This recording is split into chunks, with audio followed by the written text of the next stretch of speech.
Whisper method का use करके किसी ने टेक्स्ट मैनिफेस्ट किया, किसी ने कॉल मैनिफेस्ट किया। तो मैं ले आया हूँ विस्पर मेथड का वर्ज़न 2 जो कि और ज़्यादा पावरफुल और ज़्यादा डिफ़िकल्ट है। ये कुछ और नहीं बल्कि ये है टेलीपैथी। नॉर्मल विस्पर मेथड जिसके बारे में हमने ऑलरेडी बहुत वीडियोज़ में देख लिया है। उसमें आपको एक स्टेटमेंट विस्पर करनी होती है किसी के कान में। पर ये जो वर्ज़न 2 है जिसे हम टेलीपैथी के नाम से जानते हैं, ये थोड़ा अलग है।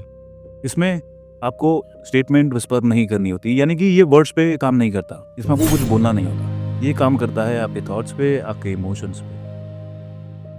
सबसे ज़रूरी बात ये है, खासकर वो लोग जिन्होंने पहले वाला विस्पर मेथड को फॉलो किया था वो भी सुन लेना कि विस्पर मेथड या टेलीपैथी उन लोगों पे ही काम करती है जिन लोगों को आप जानते हो। स्ट्रेंजर्स पे काम नहीं करती। ऐसे लोगों पे काम करती है जिनका ऑलरेडी आपके साथ कोई रिलेशनशिप रहा है, एक स्ट्रॉन्ग कनेक्शन रहा है।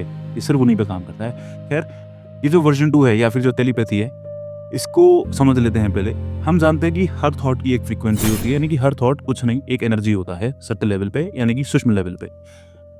और जितना स्ट्रॉन्ग इमोशन उस थॉट पे अटैच होगा, उतनी स्ट्रॉन्ग वो फ्रीक्वेंसी होगी। और ये इमोशन ही वो चीज़ है जो कि उस थॉट को आपसे दूसरे पर्सन की तरफ लेके जाते हैं। ये बात समझ। इस वर्जन में, इस मेथड में आप किसी इंसान को इन्फ्लुएंस नहीं करते हो, या याद रखना, आप किसी को वर्ड्स नहीं कहते हो कि मुझे कॉल करो, मुझे मिस करो।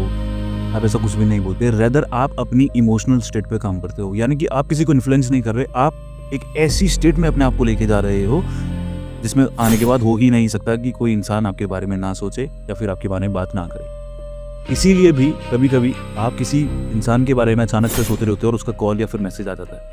आपको ऐसा लगता है कि आप उसको याद कर रहे थे इसलिए उसका कॉल आया, जबकि वो आपको याद कर रहा था, उसकी वजह से आप उसको याद करने लगे और फिर उसका कॉल ही आपके पास आ गया।